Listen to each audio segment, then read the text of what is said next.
Today we are replacing the lower ball joints and the upper control arms on this 2003 Ford Ranger.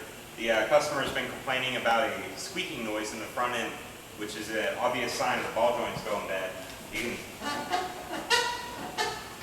When you hear that noise, that's from the dry ball joints just rubbing and making noise, so it's time to get them replaced. So we're going to start out, we're going to go ahead and jack it up and get the front wheels off, and we'll start showing you how to replace those. Our first step is going to be to take off the brake caliper. That's just to support the brake caliper. You do not want the brake caliper to hang from the brake hose, so we'll just scoot that out of the way. And while we're in here, the customer wanted some different brake pads, so we're going to go ahead and replace the brake pads too. These were making some noise on them, so we're going to get some really good brake pads from autopartsdirecttoyou.com and install those. So we'll set those out of the way for now. Our next step is going to be to loosen the upper ball joint bolt here for the control arm. That nut off. This bolt will just work out of here. Just kind of wiggle on it and twist it back and forth and pull on it.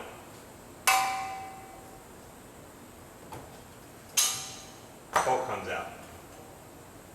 Now the control arms on these trucks, on the upper, it's not actually pressed in a conventional sense.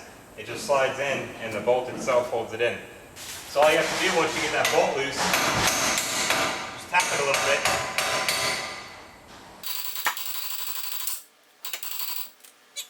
Now it's loose. Tugged a little bit on this ABS wire, but it didn't hurt it. We're going to go ahead and unclip this here, just so that ABS wire can hang a little more freely. Now the upper ball joint, you can see here, it's got a lot of play in it. That's really common on these. Next step, the rubber boot would rip, and then after that, then it starts squeaking and clunking and making it just drive terrible. So now we need to separate the lower ball joint, and I'm going to keep the excuse me. I'm going to keep the outer tie rod attached and just let this whole assembly swing out of the way. All right, on the lower ball joint, first thing we need to do is remove the cotter pin. To do that, you just kind of straighten it out as best you can.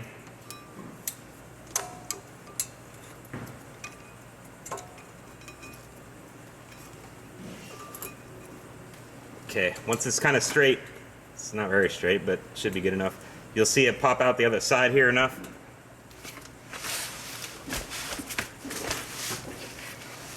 Once it gets out just enough where you can grab this, you grab it with your pliers and just wiggle it out, or pull it out a little bit at a time.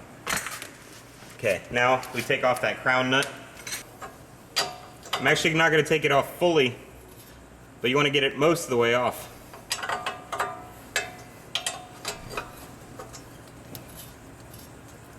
I'm going to leave about 3 threads on there at the very bottom of it, and I'll show you why in a second.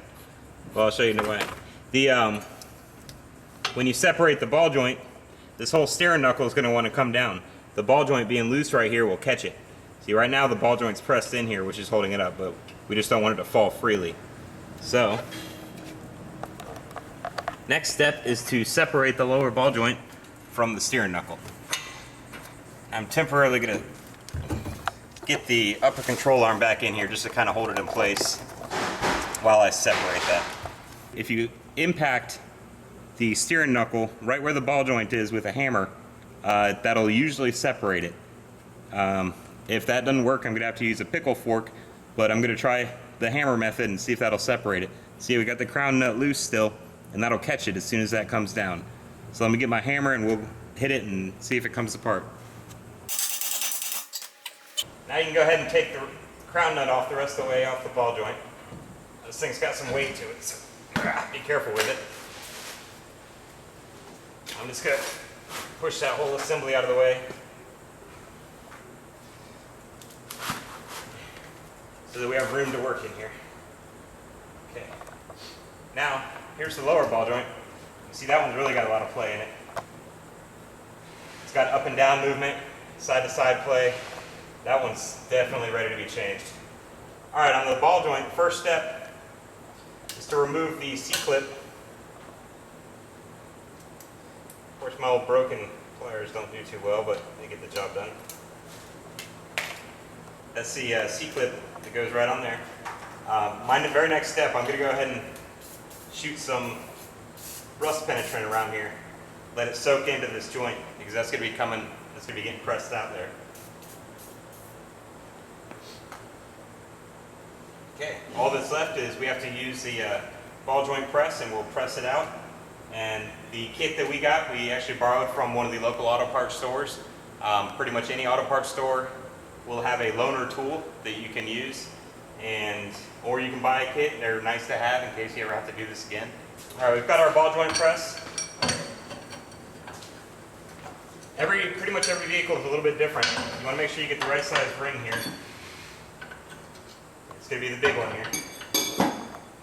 Place that over that, like so. And what's going to happen is you've got this big threaded rod. When this tightens down, it's going to push down on the ball joint and press it right out of that control arm.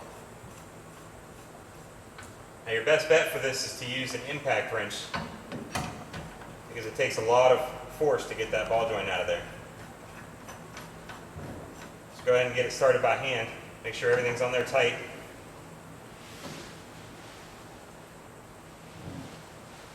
Okay, we'll grab our impact wrench and we'll tighten that down, and hopefully the ball joint will pop right out.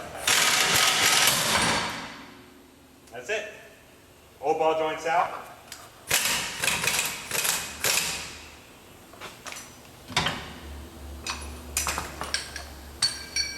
You can see here how bad this thing really was.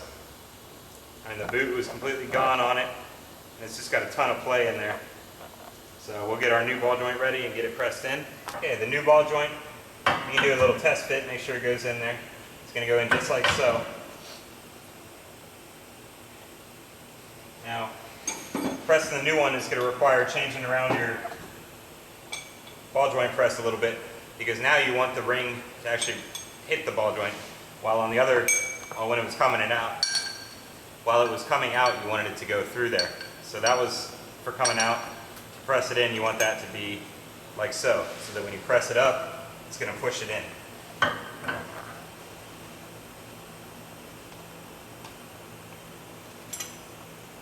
So our setup is going to go just like so. And we have this receiving cup, which will press down and let the ball joint come up through here. So it's kind of similar to coming out, but it is changed. So get that all lined up. Make sure your receiving cup is centered.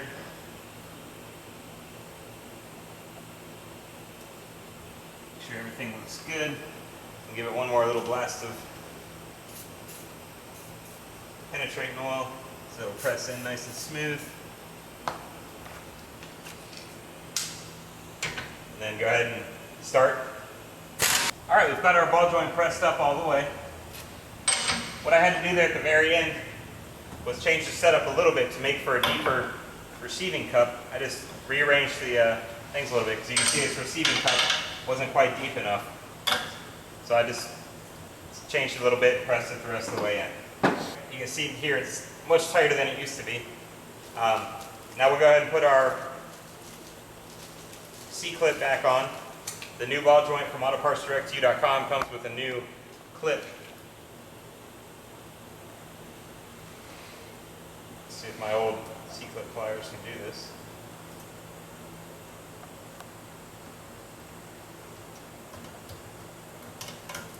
Okay. Now is also a good time to install the new grease fitting. One advantage of these Moog parts is that they come greasable. The factory ones were not greasable, so once the boots ripped and the grease fell out, there was nothing you could do.